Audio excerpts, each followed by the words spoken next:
gentlemen, as always, I'm your host, Airsoft Al, and welcome to another Media Reviews! I know it's been a while, and I do have two sponsored media reviews I'm currently working on, so I thought I'd do a non-sponsored one first because, legitimately, this is one I've never seen before. This is one I haven't really seen at all, and it's one that I think you guys will enjoy as well. Now, the author, of course, has stated in comments, after, of course, I let him know that, hey, I've been reviewing your fanfic on YouTube, that they're like, you know, I'm not the best writer, I've got some grammatical mistakes. And I will admit he does have some grammatical mistakes, but you know what? Those are minor over this amazing idea. And honestly, the writing is actually pretty good. A hell of a lot better than what I've seen in the past. Trust me on this, folks. I have seen worse in the past. Just go... Oh, dear Lord. The less I talk about War of Two Worlds, the better. Although I am very happy that fucking fanfic has finally fucking ended. Just wish the damn thing would have never been written in the first goddamn place and not been touched by a fucking pedophile. Or fetishized rape. But that's not what we're here to talk about today. Although, believe me, I'd love to take a fucking gun to the author's head, but you know what? Today we're actually talking about Overlord, Hail Ultron! Hail Satan! Hail Satan! Hail Satan! No, not Hail Satan, although... Nope, too easy, too fucking easy. In all seriousness, though, Hail Ultron is actually an Overlord story. Instead of Momonga being the one to go to the New World, it's actually another player, one who is kind of me, honestly. The kind of guy who actually does not exactly flesh out their character all that much, although I'm someone who's a sneaky son of a bitch, but in the good way, though. This guy actually basically created Ultron, and then went with Tron Legacy as his floor. Now, don't get me wrong, I love Tron Legacy, but I kind of wish he would have incorporated the original Tron in the sequel before Legacy, but you know what? It's whatever.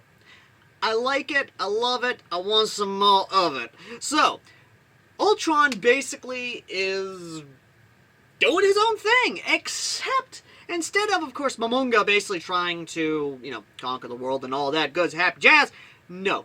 Ultron instead, basically, in a way, pulls a Maxwell from Hellsing Ultimate Abridged. I shall be the new god of this world!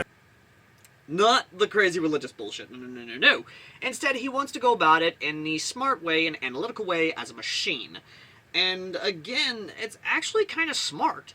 If you're coming to this world basically as a forgotten god who is able to do miracles and basically do the whole Jesus thing, then by all means, you do it the smart way, you do it the slow way, you be methodical about it, you plant seeds of doubt in the organized religion that has bastardized your word! Or, you know, making profit of it in their big fucking mega churches!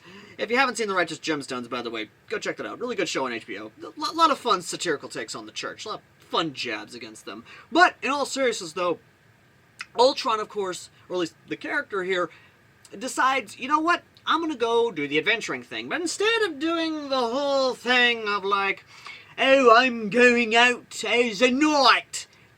No! This dude, or person, the author, basically, shows off the one thing I am absolutely happy about. They are fucking Fallout fans! Hallelujah!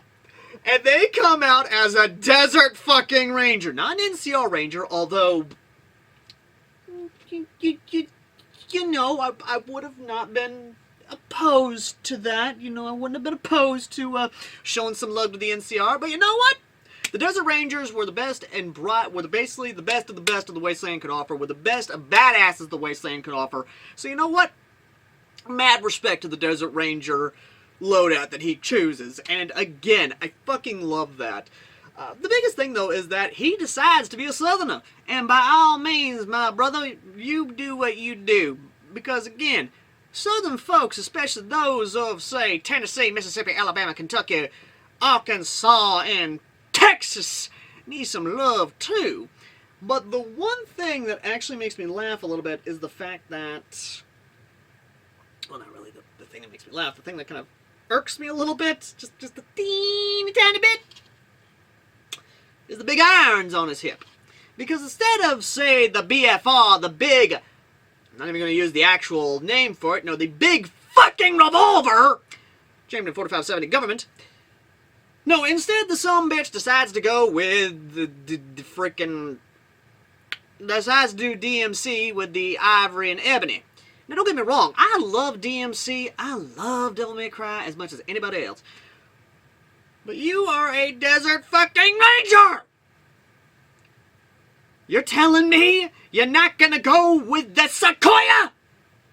The Ranger's fucking revolver? Now, don't get me wrong, I'm not upset. I'm not upset. A little pissed. But you know what? That's fine. Because the next chapter, and I hope he does this, mind you, he is actually going to introduce these folks to one of the best songs of all time, Big Iron on His Hip. And to be serious, though, it depends on which version he does. Does he go with the Marty Robbins Big Iron, where it's a happy tune of about an Arizona Ranger going after an outlaw? A sad serenade by our man in black, Johnny Cash? Or the many covers on YouTube? Personal preference, maybe kind of give that sad, lonesome ranger type deal if you're going for that, for Ultron's, like, cybernetic disguise.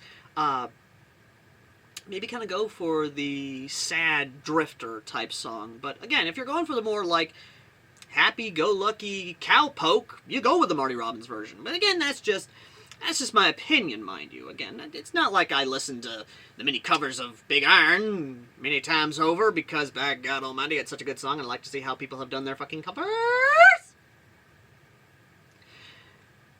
Now, the big thing, though, is that on the last chapter itself was setting up for these folks to hear about the Big Iron.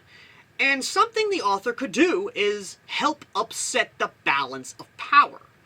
Because Ultron could technically be seen, if he wanted to basically give off this god persona, could be seen as the god of knowledge, the god of creation, the god of destruction. Basically, like, kind of a Prometheus thing, if you will, where basically Ultron is, again,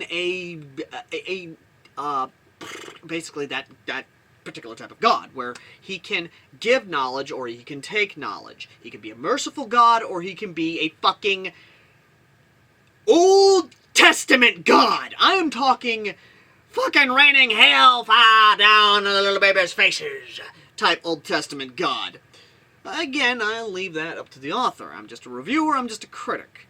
But the big thing about it, though, is, again, it's so good in its own way.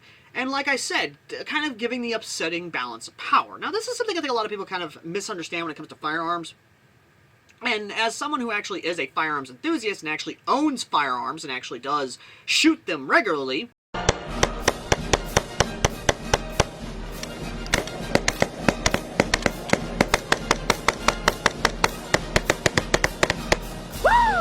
black powder firearms are a lot easier to make than you think. In fact, a lot of blacksmiths could actually actually doubled as gunsmiths back in the Old West days.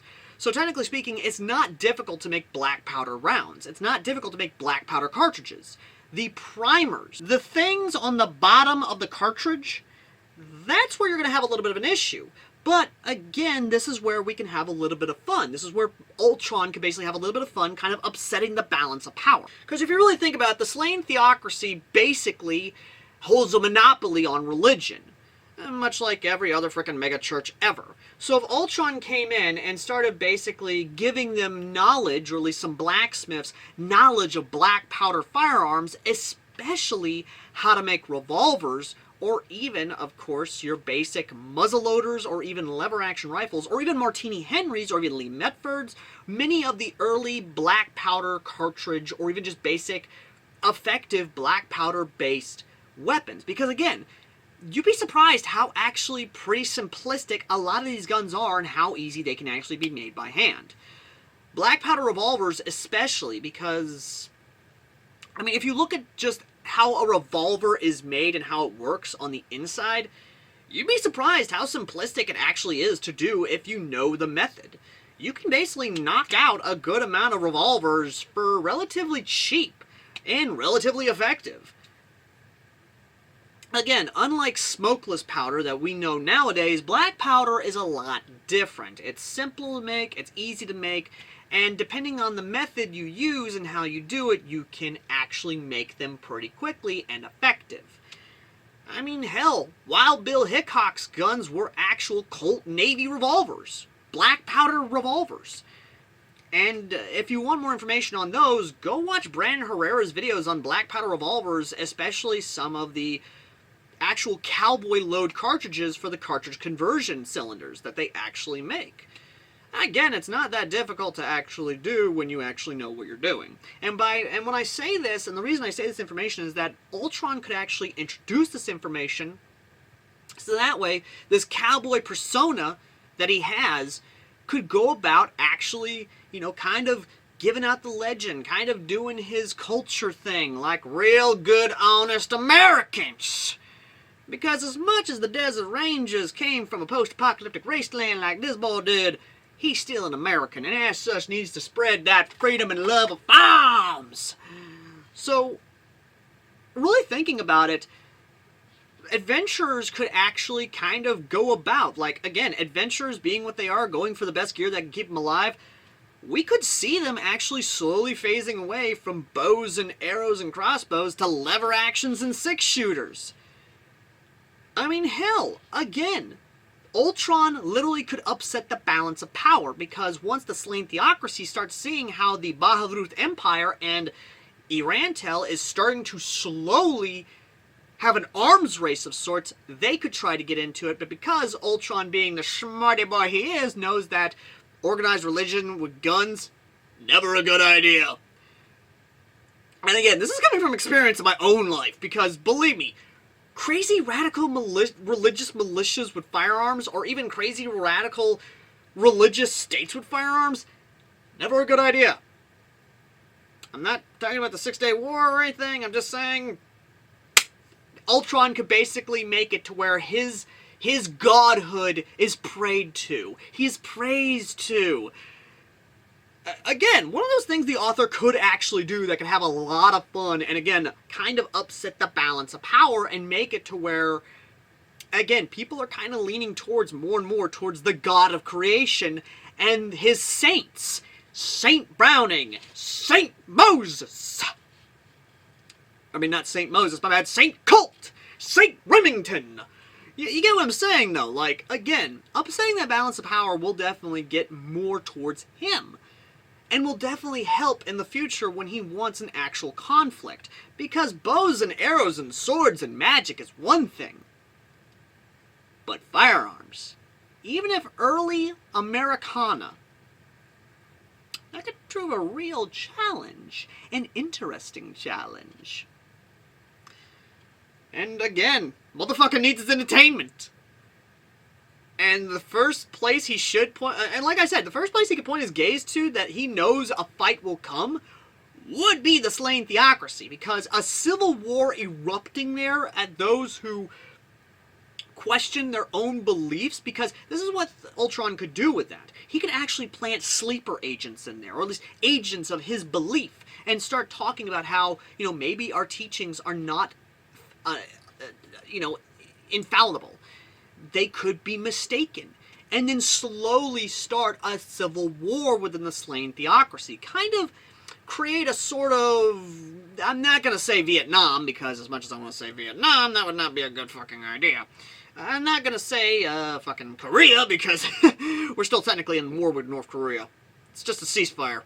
No, what he could do is sort of like the 100 Years' War, or even like when the Swedish Empire went to war with Russia. Again, one of those early Napoleonic-type wars.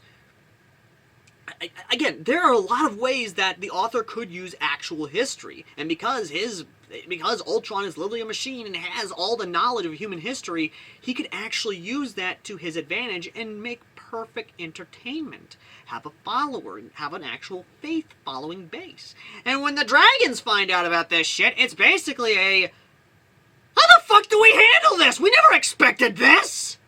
Because again, they're used to the whole idea of, oh, yeah, no, humans will happily fight amongst themselves, nothing big's gonna happen, nothing bad's gonna happen, so we can focus on this.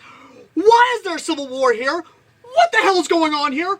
Why are there trenches in a freaking no man's land between these two fucking empires fighting each other with cannons and these weird shaft things? What the hell's going on here? Again, one of those things he can do before the dragons come in is just like, ah, ah, ah, ah. And then don't even get me started with the fucking dwarves. Do not even get me started with the fucking dwarves, because as soon as the dwarves are brought up, dwarven-made firearms. Need I say more? Just take all my money. Oh, not this soon, not this soon! Ah! But either way, though, that's well into the future and speculation purely on my part. I am not in contact with the author themselves, but I will say this to the author who is watching this.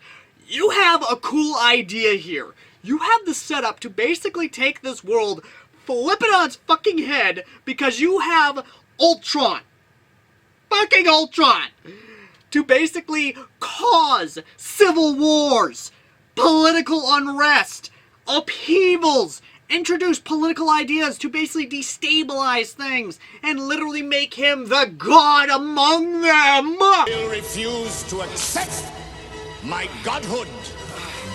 Keep your own god. In fact, this might be a good time to pray to him. For I beheld Satan, and he fell from heaven like lightning! I have been waiting to use that fucking clip!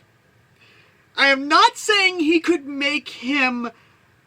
I'm not saying he could make Ultron like frickin' Raul Julia's M. Bison. But I'm not saying he couldn't, because... I mean, my God! Just saying, folks! Just saying! But, I haven't gotten into the princess, I haven't even gotten into fucking all this other stuff. Let me just say this right now, ladies and gentlemen. There is a lot this author could do, and I am hoping he delivers on a lot of stuff he's setting up, and I am really, really, really looking forward to where this goes. Now, I didn't go into great detail about this fanfic because I want you guys to read this yourself. I want you to see the origins of Ultron, which is actually pretty sad and depressing. And a lot of the backstory is presented is, again, sad and depressing because we've all known these types of people.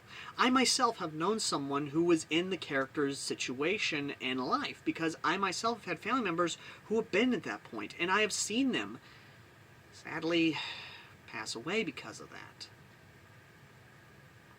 My own grandpa, sadly, because of cancer, was put into that kind of situation and sadly passed away back in 2013. And the way the author handled it was respectful. Not demeaning, not hateful, not spiteful, respectful. And I thank you for that. I thank you for being very respectful for that kind of situation. I thank you. Not only that, but of course, the shipping, the couples, oh. I'm not going to say anything. I want you guys to read it yourself to find out what I mean. Because believe me, you're going to like it. Also, just saying this right now, Ares' little sister, Ares' little child, little adorable child. I can't help but imagine her in a cowgirl hat. Little 22. Boots. Horse riding. Can't help but imagine that. I really can't help it. Adorable! Either way, though, this story actually is very good. Yes, there are some grammar errors here and there, but the overall presentation is where it shines. And that is where anyone should be proud of. I myself, being an author who actually is writing not one but two fanfics himself, one with the Justice League reacting to a future war they're going to get involved with, and another one being, of course, Yojo Senki and Harry Potter. And again, both completely understandable to the author why, you know, he makes some grammatical mistakes here and there. I do myself sometimes, and that's okay. As long as we put our heart and soul into these things, we know what we're doing. We know why we're doing it, and again, that's how it is.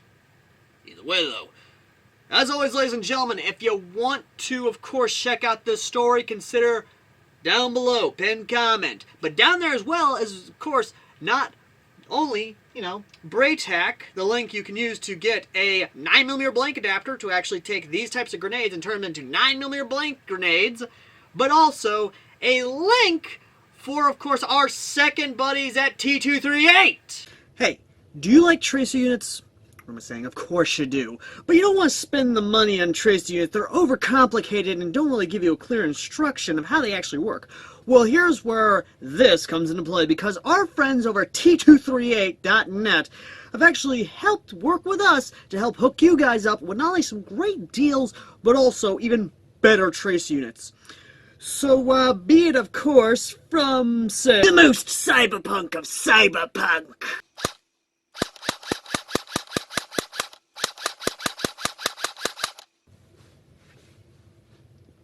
Or even the most tactical of tactical rifles. T238.net has got what you're looking for. And aside from tracer units, they also make high-powered motors, be they high speed, high torque, or even anything in between. For V2s, V3s, they even have trigger units that are easy to install and just do a lot of awesome things. And the best part is, they have components that prevent them from overheating. And it's not just for airsoft. No, they also make it for gel ball and Nerf.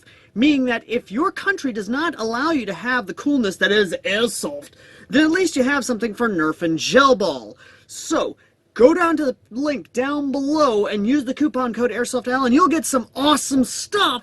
And even better stuff, be they discount codes or, of course, free shipping. But if you use the link down below, then you'll be helping us out here on the channel. So please, go down there to the link down below, use that referral link, and get some really awesome stuff. I mean this, folks.